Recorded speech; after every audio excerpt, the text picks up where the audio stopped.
2019 is another year where people woke from their drunken slumber and decided it was a new year, new me. Well, this year Sony woke up and decided it wanted to be Nintendo. State of Play, or what I'm assuming everyone is just calling PlayStation or Sony Direct, is the new format in which they will be unveiling their new games. I'm not unhappy with this decision, as Nintendo Directs are always something to get excited about throughout the year, but it is a shame they had to drop out of E3 seemingly to do so. With that being said, let's jump in. We start with a man talking to a hologram woman, and they share some character building banter before it's unveiled as a new Iron Man game. That's awesome! That's really oh, it's VR. Oh my god. I know they're taking this idea from Nintendo, but they've even got the same style of obscured news graphics. Then we get to see more from Crash Racing, nothing more than a trailer, and I've never really been interested in it, so we'll move on. Shifting gears, get it? Because cars. We get to see what's next on the No Man's Sky apology tour of releases. Oh, it's VR again. Honestly, I think Hello Games can take a breather now. I feel most people who were disappointed with No Man's Sky originally are pretty happy with the product today, being that it's practically a completely different game. So yeah, I'm sure this is cool for a lot of people.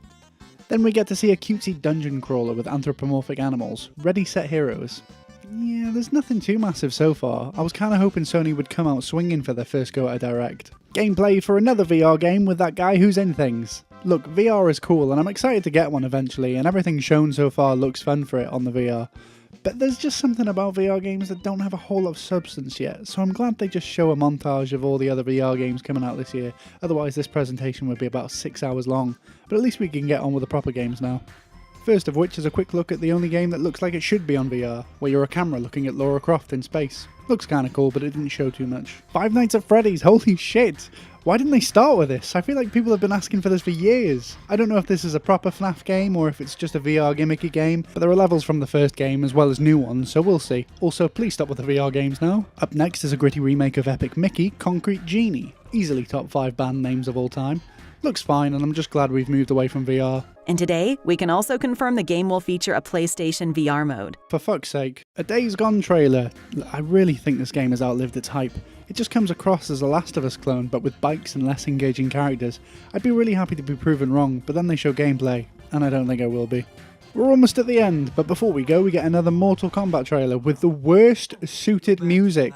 Seriously, the first announcement trailer had music that was completely disconnected to how a Mortal Kombat game should be. And now we have a song choice by someone who I can only imagine has just watched Deadpool. And that's it?